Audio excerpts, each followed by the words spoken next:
Evangelho de Lucas, capítulo 2, versículos de 15 a 20. Depois que os anjos se retiraram da sua presença para o céu, os pastores diziam entre si: Vamos até Belém e vejamos o que é que lá sucedeu e o que é que o Senhor nos manifestou. Foram a toda pressa e encontraram Maria, José e o menino deitado na manjedoura. Vendo isso, relataram o que lhes tinha sido dito acerca do menino. E todos os que ouviram se admiravam das coisas que lhes diziam os pastores. Maria conservava todas essas coisas, meditando-as no seu coração. E os pastores voltaram, glorificando e louvando a Deus por tudo o que tinham ouvido e visto, conforme lhes foi dito. Palavra da salvação. Comentário Lucas 2, de 15 a 20. Beda. Sendo homens verdadeiramente vigilantes, não disseram: Vejamos o menino, mas o Verbo que se fez, isto é, vejamos o Verbo que sempre foi e com ele se fez carne para nós, pois esse Verbo é o Senhor. Com efeito, prossegue: O que é que lá sucedeu e o que é que o Senhor nos manifestou? Isto é, vejamos como o Verbo se fez a si mesmo e nos mostrou a sua carne. Está de acordo com a justa ordem que, tendo sido celebrada dignamente a encarnação do Verbo, se passe a contemplar na sua glória. Por isso segue, vendo isso, verificaram o que lhes tinha sido dito acerca do menino.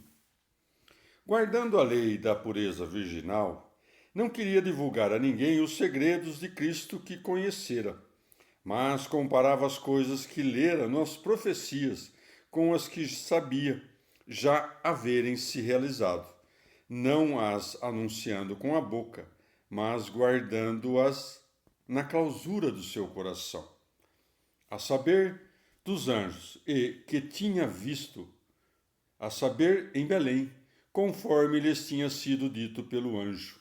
Isto é, glorificam a Deus porque, quando vieram, encontraram o que lhes tinha sido dito. Ou, conforme lhes fora dito, glorificavam e louvavam a Deus. Com efeito, foi-lhes dito pelos anjos que fizessem isso, não por ordens, mas oferecendo o exemplo de sua devoção quando cantaram glória a Deus nas alturas. Em sentido místico, os pastores dos rebanhos espirituais, que são todos os fiéis, segundo o exemplo desses pastores, vão em pensamento a Belém e celebram a encarnação de Cristo com dignas homenagens. Vamos também nós, abandonando a concupiscência da carne, com todo o desejo da nossa alma, até Belém celeste, isto é, à casa do Pai do pão vivo, a fim de que aquele que eles viram vagindo no presépio nós vejamos reinando no trono do Pai. Não devemos buscar tão grande felicidade com indolência e torpor. Devem-se seguir alegremente as pegadas de Cristo. Vendo, souberam. Também nós devemos ter pressa em abraçar, cheios de amor, tudo o que nos foi dito do nosso Salvador, para que possamos compreender no futuro com conhecimento perfeito. Os pastores do rebanho do Senhor, contemplando a vida dos antigos patriarcas, na qual se preservou o pão da vida, como que sobem às portas de Belém. Não encontram aí outra coisa senão a beleza virginal da igreja, representada por Maria, a companhia viril dos doutores espirituais, representada por José, e o humilde advento de Cristo, contido nas páginas da Sagrada Escritura, representado pelo menino Jesus deitado na manjedoura.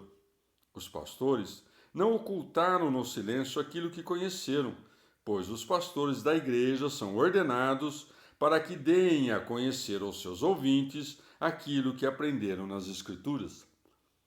Também os mestres dos rebanhos espirituais, ora elevam-se para contemplar as coisas celestes, enquanto os outros homens, ora circundam-nos, buscando o exemplo dos fiéis, ora voltam-se ao ofício pastoral, ensinando o povo.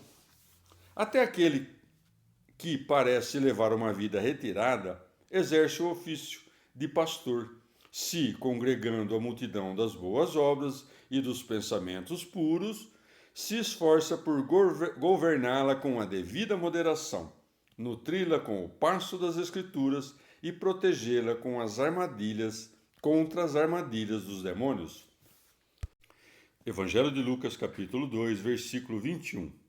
Depois que se completaram os 8 dias para ser circuncidado o menino, foi-lhe posto o nome de Jesus, como lhe tinha chamado o anjo antes que fosse concebido no ventre materno.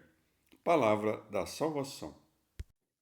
Comentário Lucas 2, 21. Santo Epifânio. Os sequazes de Ebião e Cerinto dizem: basta ao discípulo ser como seu mestre. Se, pois, Cristo foi circuncidado, logo tu deves te circuncidar.